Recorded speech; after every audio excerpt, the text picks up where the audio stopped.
오늘 선포되어질 하나님의 말씀은 구약성경 창세기 28장 10절부터 19절까지의 말씀입니다. 구약성경 41쪽에 있습니다.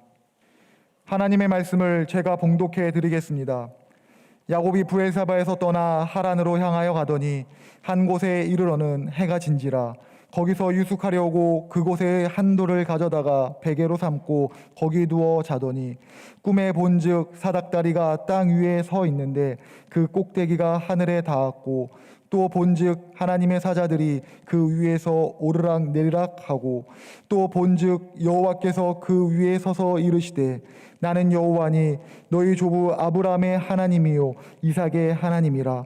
내가 누워있는 땅을 내가 너와 내 자손에게 주리니 내 자손이 땅의 티끌같이 되어 내가 서쪽과 동쪽과 북쪽과 남쪽으로 퍼져 나갈지며 땅의 모든 족속이 너와 내 자손으로 말미암아 복을 받으리라. 내가 너와 함께 있어 내가 어디로 가든지 너를 지키며 너를 이끌어 이 땅으로 돌아오게 할지라. 내가 내게 허락한 것을 다 이루기까지 너를 떠나지 아니하리라 하신지라. 야곱이 잠이 깨어 이르되 여호와께서 과연 여기 계시거늘 내가 알지 못하였도다. 이에 두려워하여 이르되 두렵도다 이곳이요 이것은 다름 아닌 하나님의 집이요 이는 하늘의 문이로다 하고 야곱이 아침에 일찍 일어나 베개로 삼았던 돌을 가져다가 기둥으로 세우고 그 위에 기름을 붓고 그곳의 이름을 베델이라 하였더라. 이 성의 옛 이름은 루스더라. 아멘. 성경을 들겠습니다. 성경을 드시고요. 시작. 나는 하나님의 사람입니다. 그래서 나는 믿음으로 도전합니다. 나는 하나님의 기적과 축복의 통로입니다. 할렐루야. 우리 앞뒤 좌우 인사 나누겠습니다. 새해 복 많이 받으세요. 오늘은 그렇게 인사합니다. 축복합니다. 새해 복 많이 받으세요. 축복합니다. 새해 복 많이 받으세요. 오늘은 읽은 말씀과 함께 내 인생 길에도 하늘이 열리게 하시니 라고 하는 제목으로 여러분과 함께 하나님의 말씀을 전하겠습니다. 사람은요, 삶의 가치관에 따라서 우리 인생이 결정이 됩니다. 가치관에 따라서 직장을 구하고 가치관에 따라서 친구도 만나고 처음에는 이런저런 사람 만나다가 가치관이 형성되고 같은 인생의 방향이면 더 관계가 깊어지기도 합니다. 그리고 가치관에 따라서 결혼도 합니다. 어느 것이 더 귀한가, 내 인생 가운데 어느 것이 훨씬 더 소중한가 라고 하는 데 따라서 가치가 달라집니다. 그리고 내가 무엇을 추구하고 사느냐에 따라서 우리 인생의 열매가 달라지기도 합니다. 야곱과 에서를 보게 되면 야곱은 뱃속에서부터 하나님의 장자권, 하나님의 축복의 가치를 두었고 저주를 받을지라도 아버지를 속여서 장자의 축복을 받아야 되겠다라고 생각하고 결국은 아버지의 그 장자의 축복을 받아냅니다. 그런데 에서는요, 현실의 가치를 두었고 눈에 보이는 게 전부였습니다.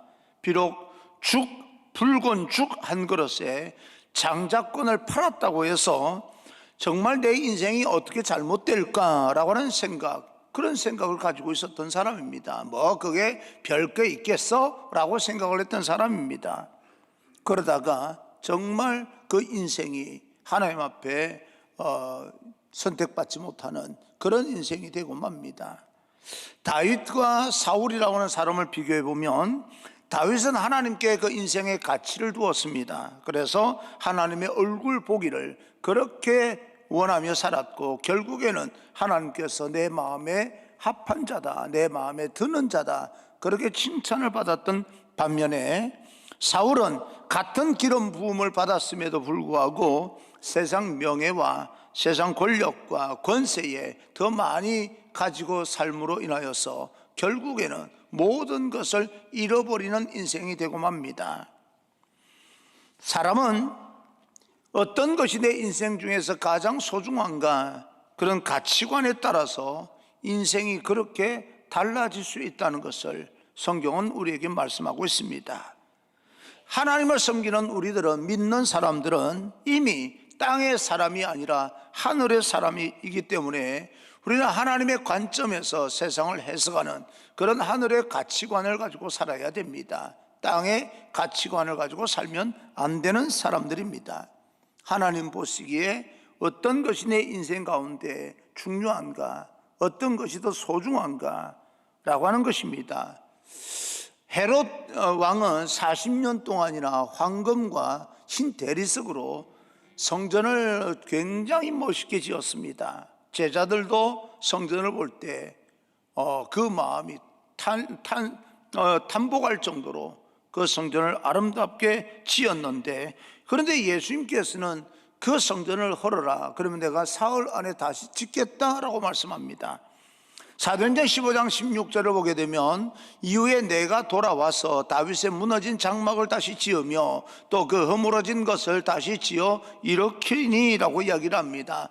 아모스 9장 11절 말씀을 인용한 것인데요, 겉으로 화려한 성전이라 할지라도 모든 사람들이 보기에 부러워하는 그런 겉으로 화려한 그런 성전이라 할지라도 결국에는 무너지게 될 것이고, 예수님께서는 그 성전을 다시 세우겠다라고 말합니다. 성경을 보게 되면 부자가 헌금을 합니다. 큰 돈을 헌금을 한 것 같아요. 그리고 또다시 뒤이어서 가난한 과부가 겨우 동전 2개, 2렙돈을 헌금을 합니다. 예수님께서는 2렙돈 헌금한 그 과부의 마음을 보시고 그를 칭찬합니다.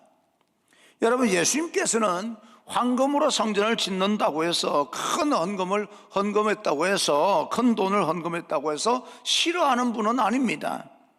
그렇게 생각하면 안 돼요. 예수 믿으면 가난해야 된다, 부자는 예수 믿는데 참 걸림돌이 된다, 부자는 예수를 잘 못 믿는다, 그 말이 절대 아닙니다.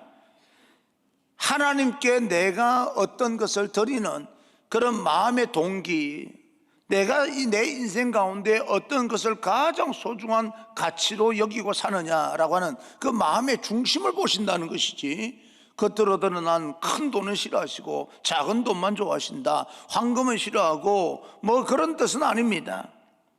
실제로 성령께서 제 인생 가운데 들어오셔서 제 인생을 주관할 때부터 내 행동은 굉장히 많이 달라졌던 것을 기억합니다. 때로는 그 당시 예수님께서 내 인생, 성령께서 내 인생 가운데 들어오셔서 개입해 주지 않을 때는 사람들의 이목을, 물론 지금도 마찬가지입니다, 사람들이 내가 이렇게 행동하면 어떻게 생각할까라고 하는데 굉장히 많은 관심이 있는 건 사실입니다. 하나님의 말씀의 의미를 집중해야 될 에너지를, 저 사람은 나를 어떻게 생각할까, 내가 내 인생을 이렇게 살아가고 있노라면 저 사람은 나를 어떻게 평가할까라고 하는 그런 어떤 마음 쓰는데 에너지가 다 집중된다면 소망 있는 인생이 되지를 못한다, 그 말이죠. 실제로 사람들의 이목이 평가를 중요하게 생각하는 만큼이나 내가 그 사람들 조심하여서 행동할 필요도 있지요. 무시할 수는 없습니다. 그러면 내가 그 사람들의 어떻게 나를 평가할 것인가, 내 인생을 어떻게 평가하고 있는가에 관심을 가지고 행동을 했더라면 그 사람들, 나를 평가하는 사람들에 의해서 내 인생이 아름답게 세워져야 되는데, 가만히 인생을 살아가다 보니까 그들도, 나를 그렇게 평가하는 그 사람들도 내 인생을 세워주는 것이 아니라 자기 인생 세우는데 더 급급해하는 사람들이더라고요. 내 인생은 결국에는 사람들이 세워주는 건 아니구나, 사람들의 평가를 무시할 수는 없지만 사람들이 내 인생을 세우는 것은 아니구나라고 하는 것을 깨닫게 됩니다. 그런데 하나님께서 우리 인생을 세우신다라고 하는 그런 어떤 우리 믿음을 가지고 하나님의 말씀대로 살았더니요, 하나님께서 내 인생을 아름답게 바르게 세워주시는 놀라운 영적인 체험을 하게 됩니다. 그래서 하나님께서 말씀합니다. 요한복음 6장 63절, 살리는 것은 영이니 육은 무익하니라. 내가 너희에게 이런 말은 영이요 생명이라. 여러분, 우리가 인생을 살아갈 때 죽으라고 일을 합니다. 죽으라고 일을 하는 이유가 뭐예요? 살려고 하는 거 아닙니까? 죽으려고 죽으라고 일하는 게 아닙니다. 살려고 죽으라고 일을 하는 겁니다. 그런데 결과론적으로 가만히 보니까요, 죽으라고 일을 하면 죽더라고요. 이게 인생이더라고요, 보니까. 여러분, 죽으라고 공부하면 학생들의 성적이 올라가야 되는 거 아닙니까? 근데 죽으라고 공부했더니 애들이요 인생이 다 망가지고 그 죽으라고 공부한 것 때문에 그 인생이 망가지기도 하고 잃어버리기도 하고 삐뚤어지기도 하고 그럽디다 보니까. 그런데 죽으라고 기도하면 정말 죽고 싶어서 기도하는데도 하나님께서 살려주시고, 내가 죽으라고 하나님 앞에 예배를 지키면서 살았더니 하나님께서 내 인생을 그렇게 세워주시는 거예요. 그런 면에서 살리는 것은 영이고 육은 무익하다. 육을 완전히 무시할 수는 없지만 그러나 우리는 죽으라고 일을 하는 게 아닙니다. 지혜롭게 일을 하고요, 죽으라고 공부하는 게 아니에요. 집중해서 공부해야 되는 겁니다. 근데 믿음은요, 죽으라고 기도해야 되고 죽으라고 우리는 그렇게 신앙생활을 해야 됩니다. 그러면 하나님께서 내 인생을 내가 죽으려고 하는 만큼 세워주시는 거죠. 그래서 살리는 것은 영이고 육은 무익하다라고 하는 그런 말씀을 하게 됩니다. 하나님께서 우리와 함께 하시기 때문에, 하나님께서 우리 인생에 함께 하시면 어떤 일이 일어나는가 참 중요하지 않습니까? 왜 우리가 하늘의 가치관을 가지고 살아야 됩니까? 첫째, 그 하나님께서 내 인생길에 하늘 문을 열어주십니다. 하나님께서 내 인생의 문을 열어주시기 때문에 그렇습니다. 우리가 사업을 하면 사업의 문도 열려야 되고요, 우리 인생을 살아가는 인생 문이, 우리 현실 속에서 문이 열려야 됩니다. 그런데 인생의 문이 다 열린다고 해서 마냥 내 인생 마지막 후회 없는 인생이 되는 것만은 아닙니다. 하늘 문이 열려야 되겠더라고요. 하늘 문이 열리면 세상의 모든 문도 저절로 열리기 때문에 그렇습니다. 그래서 로마서 8장 6절 7절 8절을 보게 되면 육신의 생각은 사망이요 영의 생각은 생명과 평안이니라. 육신의 생각은 하나님과 원수가 되나니 이는 하나님의 법에 굴복하지 아니할 뿐 아니라 할 수도 없음이라. 육신에 있는 자들은 하나님을 기쁘시게 할 수 없느니라. 하나님의 말씀이, 우리가 하나님의 그 말씀에 가장 인생의 중요한 소중함을 가지고 살아가는 것이, 그것이 바로 인생의 결론이다. 하나님의 말씀이 그렇다 그러면 그런 거예요. 알고 봤더니 어떤 공부 많이 한 사람이요, 내 인생 가운데 너 이렇게 살아야 돼 라고 하는 것이 맞는 말 같았는데 시간이 지나고 보니까 그게 아니었더라고요. 하나님의 말씀이 내 지식으로는 이해가 안 된다 할지라도 하나님이 그렇다 그러면 그런 거예요. 보니까 저는 하나님을 인격적으로 만난 이후에 하나님께서 하라는 대로 한번 해보자 라고 하는 생각을 가졌습니다. 그렇게 결단을 했어요. 그 가족들이 굉장히 염려를 하더라고요. 목사가 되겠다라고 하니까 전혀 믿지 않는 가정에서 목사가 된다는 것이 저희 부모님은 이해가 안 된다고 생각을 했는지 굉장히 염려를 하고, 그거 아무나 하는 거 아니야, 너는 안 돼 그러더라고요. 그 염려를, 그리고 친구들이 얼마나 흉을 보는지 모릅니다. 너 교회 다녔냐? 그러면서 자기가 아주 생뚱맞게 어쩌다가 그렇게 됐냐고, 마치 굉장히 잘못된 길로 들어선 것처럼 자기들이 지금 잘못된 길을 가는 줄도 모르고 말이에요. 그런데도 불구하고 아무리 그 친구들이 너 변했다, 너 인생이 이상하다, 그렇게까지 예수 믿을 필요가 있겠느냐 말을 한다 할지라도 방법이 없는 겁니다. 왜요? 사는 길이, 내 인생 사는 길이 그 길뿐이니까 그렇게 결정을 했습니다. 목사가 되어서도 때로는 신념대로 살아온 시간들이 왜 없었겠습니까? 목회를 할 때도 가만히 보니까요, 뒤돌아보니까 그런 생각이 드는 거예요. 우리 교인들 가운데서 이렇게 보니까 저분은 맞아요, 새벽기도 못 나올 만해요. 굉장히 열심히 살거든요. 밤늦게까지 일을 하고 얼마나 피곤하겠어요. 새벽기도 못 나오는 게 맞지, 이해했어요. 신방을 가서 이렇게 그 가정을 살펴보니까 아무리 믿음이 좋아도 돈이 없는 걸 어떡합니까? 이 집은 가정 형평상 뭐예요, 11조 못하는 게 맞죠. 이해했어요.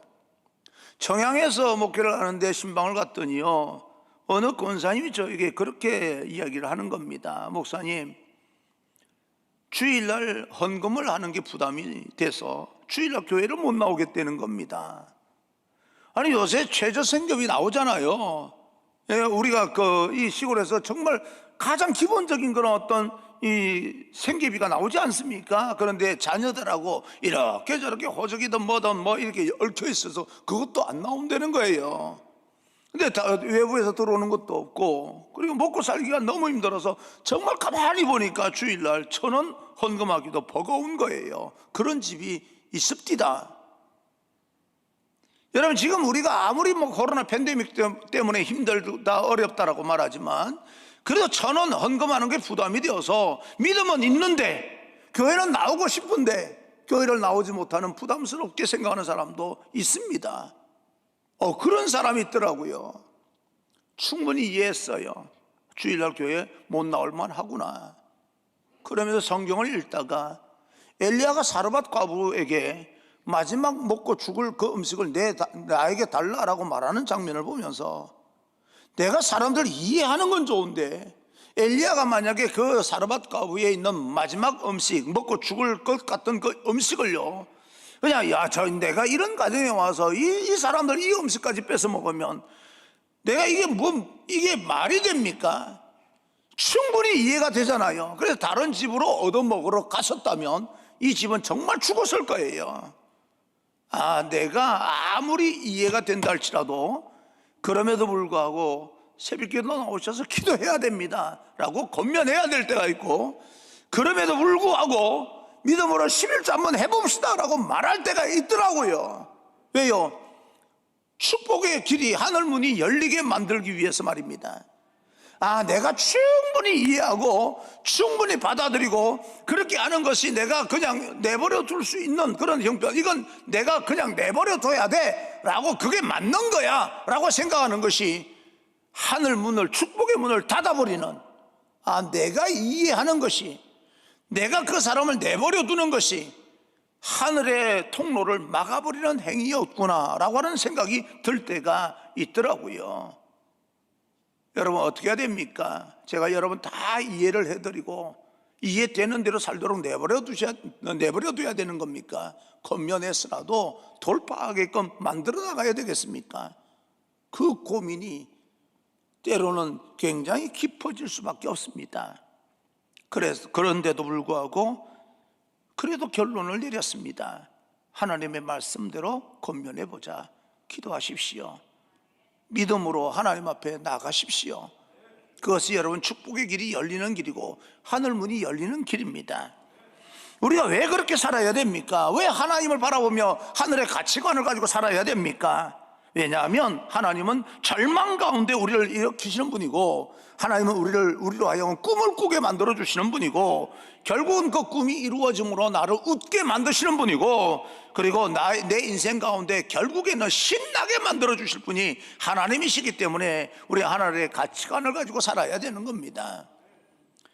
당장 인생의 손해를 보는 것처럼 보이고 내 인생이 점점 내리막길을 걷는다 할지라도 우리가 하나님을 바라보며 살아가야 되는 것이 우리 믿음의 사람들, 하늘의 인생 가치관을 가지고 살아가는 사람들이 바로 우리들이 되어야 되는데요, 우리는 그래서 하나님을 바라보는 믿음을 멈출 수가 없습니다. 포기할 수가 없습니다.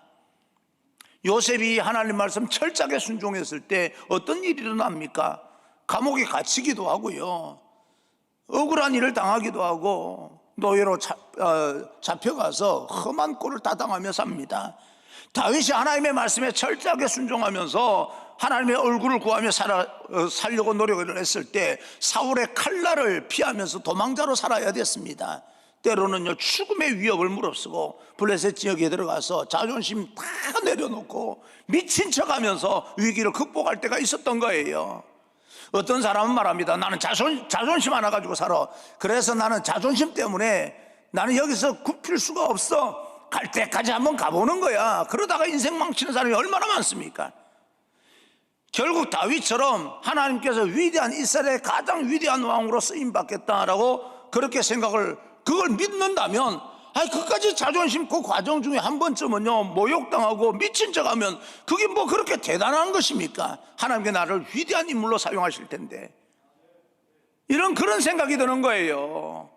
우리는 한 번씩요, 자존심 상하면 못 견디하는 사람이 있습니다. 그러나 여러분, 정말 여러분들께서 하나님께서 여러분 인생을 가장 위대하게 사용하신다는 그 믿음이 있다면, 그 자존심 그거 한번 무릎 꿇어버리는 거죠. 사과 한번 진실하게 한번 해보는 거죠. 내가 사과를 하면 모든 것을 잃어버릴 것처럼 느껴지니까, 내 리더십이 다 망가질 것처럼 느껴지니까 못하는 거 아닙니까? 근데 정말 진실한 마음으로 사과한다면 그 리더십이 정말 무너질까요? 그게 그렇게 결단하기 쉬운 건 아닙니다. 그런데 우리가 생각하는 것처럼 다 무너지는 것만도 아닙니다. 내가 그렇게 흠이 있어서 진실로 사과할 수밖에 없어서 내가 물러서야 된다면, 그러면 쉬운 일은 아니지만 또 다른 나보다 흠이 없는 사람을 세워서 그 사람이 리더십이 된다면 더 시대가 더 좋아질 거 아니겠습니까? 굳이 내가 해야 돼, 내가 끝까지 가봐야 돼, 갈 때까지 가야 돼, 그러다가 망가뜨리고 나면 그 책임은 누가 지는 겁니까? 이런 생각을 해보는 거예요. 이 다윗이라고 하는 사람이요, 그래서 위대한 사람인 거예요. 자기가 죽을 위협에 여기서 내 인생 끝나는 것보다 내가 하나님 앞에 위대하게 쓰임받기 위해서 한번 좀 무릎 꿇어주는 거야. 한번 좀 미친 척 한번 해주는 거야. 그러면서 자존심을 다 내려놓고 생명을 유지해 나갑니다. 그때 당시는 어떻게 위대한 그런 장수가 저럴 수 있는가라고 세상 사람들이 말할 수 있겠지만, 그런 위대한 이스라엘의 왕이 되어서 통일 왕국을 세울 사람이기 때문에 그 과정을 견뎠던 거예요. 그런 생각을 해보는 겁니다. 내가 순종했을 때, 다니엘이 순종했을 때 사자굴에 들어갈 수밖에 없습니다. 그런데 사람들이 욕을 하고 비웃고 손가락질 한다 할지라도, 사랑하는 내가 가장 좋아하는 사람이 나를 떠난다 할지라도, 하나님은 우리의 모든 인생의 주인 되시기 때문에 하늘의 가치관을 가지고 살아가는 것이, 먼 훗날 하나님께 나를 위대하게 사용하는 데 쓰임받은데 내가 도구가 되는 것이 맞다라고 생각을 하면 그렇게 믿음을 가지고 살아가는 거죠. 여러분, 야곱이 광야에서 꿈을 꿉니다. 꿈은 하나님께서 주시는 것이지 내가 꾼다고 꾸어지는 게 아닙니다. 꿈을 꾼다는 것은요, 하나님께서 야곱을 찾아와 주셨다, 그 말입니다. 찾아오신 이유가 뭡니까? 하나님께서 야곱을 찾아주신 이유가 뭐예요? 뱃속에서부터 하나님을 그토록 사모하면서 하나님이 아니면 안 된다고 하니까, 하나님이 아니면 내 인생 망가집니다, 하나님 아니면 안 됩니다, 몸부림치니까 하나님께서 야곱 인생에 개입해 주실 수밖에 없는 거 아니겠습니까? 그래서 야곱이 어떤 인생을 살았습니까? 결과론적으로는요, 이스라엘의 12지파 이스라엘을 세우는 그런 기초가 되는 인생을 살았습니다. 야곱이 꿈을 꿉니다. 사닥다리가 하늘로부터 연결이 되면서 하늘문이 열리는 거예요. 그래, 꿈에 보니까 천사들이 오르락 내리락 하면서 천사가 자기를 돕는 그런 놀라운 환상을 보게 되는 겁니다. 여러분, 이 야곱에게 하나님께서 꿈에 나타나셔서 말씀을 하시는 거예요. 세상에 하나님의 말씀, 하나님의 음성을 듣는 겁니다. 어떤 음성요? 나를 믿으려는 거예요. 너가 지금 누워있는 이 땅, 너가 밟고 다니는 그 땅, 너와 너 후손에게 내가 너와 함께 너를 지켜서 너가 이 땅으로 다시 돌아올 때까지, 내가 너 마음속에 마음의 소원이 다 이루어질 때까지 내가 너를 떠나지 않겠다, 내가 너를 도와주겠다, 그런 하나님의 음성을 듣습니다. 하나님, 내 인생 이제 2022년을 출발하는데 내 인생에도 하나님께서 하늘문을 열어서 하나님의 음성을 듣게 하소서. 그런 마음으로 여러분에게 말씀을 전합니다. 내 인생에도 하늘길을 열어주시고 더 열어주시고 돕는 천사를 보내주셔서 나를, 내 인생 모든 인생을 지키시고 평생 동안 붙들고 따라갈 만한 하나님의 말씀 그때그때마다 내게 허락하여 주옵소서, 들려주옵소서. 하늘 문이 열리고 하늘을 본 사람이 인생을 함부로 살겠습니까? 절대 그럴 수가 없지요. 세상 사람들과 똑같이 숨을 쉬고 산다고 할지라도, 똑같이 어려움을 당한다 할지라도 똑같은 열매를 맺는 것은 아닙니다. 인생의 결과가 달라지는 거예요. 그런 하나님을 만난 사람, 하나님의 음성을 들은 사람의 특징이 나옵니다. 두 번째, 하나님이 함께 하시기에 절대 흔들리지 않습니다. 하나님을 만나면 놀라운 것을 보고 듣고 경험하기 때문에 인생이 흔들리지 않아요. 예수님의 12제자가 예수님의 선택을 받았으니까 얼마나 믿음이 좋았겠습니까? 예수님께서 하나님이시니까 보통 사람을 뽑았겠어요? 세상 사람들을 볼 때는 보잘것없는 거지만 그들이 나름대로 믿음이 있고 쓰임받기에 좋아서 뽑은 거 아니겠습니까? 나름대로 믿음이 있었던 거예요, 제자들이. 그런데 요한복음 2장을 보게 되면 포도주가 물이 변하여서 포도주로 변하는, 물이 포도주로 변하는 그런 기적을 보게 만듭니다. 믿음이 있는 데다가 하나님의 기적을 보니까 얼마나 믿음이 더 더해졌겠습니까? 그리고 더 맹인이 눈을 뜨고요, 안전뱅이, 평생 동안 일어서지 못했던 안전뱅이가 일어서게 됩니다. 여러분 한번 생각해 보십시오. 물이 포도주로 변하는 게 세상 일입니까? 하늘의 일입니까? 평생 동안 단 한 번도 일어서 보지 못한 사람이 일어서서 뛰고 걷고 하나님을 찬양하고 하는 것이 세상의 일입니까? 하나님의 일입니까? 세상에서 단 한 번도 세상을 본 적이 없는 사람이 눈을 뜨는 것이 하늘의 일입니까? 세상 일입니까? 이게 세상 일이 아니니까 세상의 지식이 아무리 출중하다 할지라도 세상 지식으로 이해를 하려니까 안 믿어지는 거예요. 그게 믿어졌더라면 교회 나왔겠죠. 전혀 안 믿어지는 거예요. 그러니까 뭐 예수님을 믿어도 그렇게 믿냐, 그 내용들이 마치 이게 뭐 거짓말 아니냐, 신화 아니냐 라고 하면 안 믿는 거예요. 그러니까 그들이 그렇게 살 수밖에 없고 자기 신념대로 살아갈 수밖에 없는 겁니다. 우리는요, 믿음으로 믿어지는 거예요. 그 믿어지면서 우리에게는 뭐가 생기는 겁니까? 기대감이 생기는 겁니다. 기대감이, 성경을 읽다 보면 이런 기적을 보면서 기대감이 얹혀지고 또 저런 기적을 보면서 기대감이 생기고 그 기대감이 점점 더 이렇게 부풀어 올라서 어느 순간에는 그 무게감을 이기지 못하고 우리 현실 속에서 하나님의 기적으로 뻥 터지는 거예요. 이런 역사가 그게 기적이라고 하는 겁니다. 하나님의 역사, 하나님의 개입이라고 이야기를 하는 겁니다. 난 여러분이 그런 인생을 살았으면 좋겠습니다. 예수님께 십자가에 못 박혀 돌아가셨을 때 두 제자, 누군지는 모르겠어요. 성경은 그렇게 나오지 않습니다. 두 제자가 엠마오로 내려갑니다. 예루살렘을 떠나서 엠마오로 인생을 내리막길로 내려가는 것과 그런 상징으로 내려갑니다. 그런데 예수님께 동행해 주시는 거예요. 부활하신 예수님께서 내려가다가 음식을 먹습니다. 음식을 떼어서 주는 순간에 그 사람 눈이 번쩍 떼어서 예수님인 걸 알아보게 됩니다.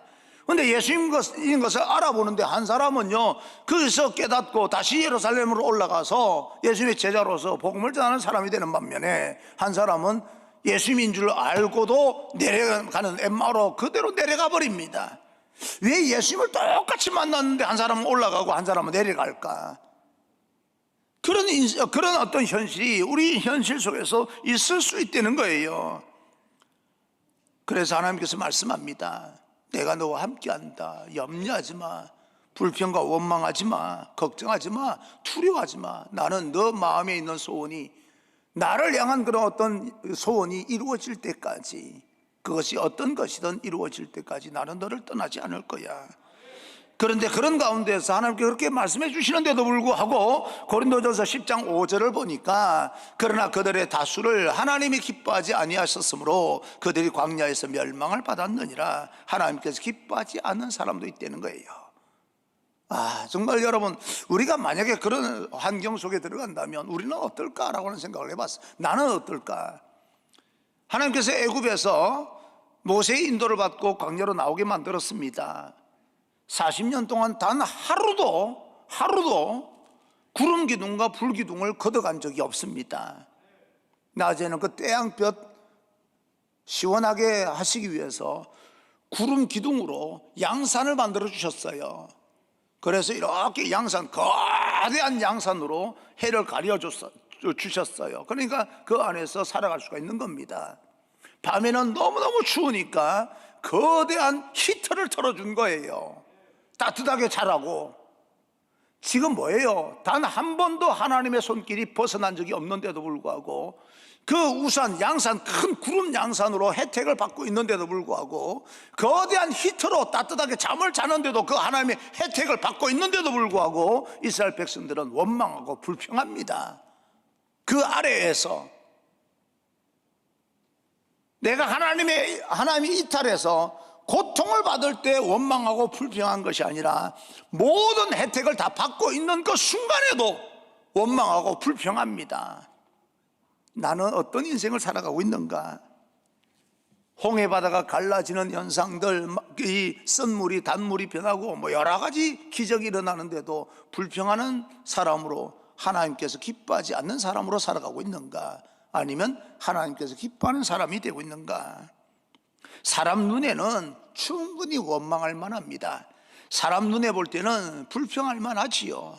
그러나 하나님께서는 모든 혜택을 지금 누리게끔 만들어 주셨기 때문에 야야 불평하지 마, 원망하지 마. 네가 불평하고 원망하는 것은 나를 믿지 않겠다는 뜻이야. 나 마음 아파 라고 말씀하시는 거지요.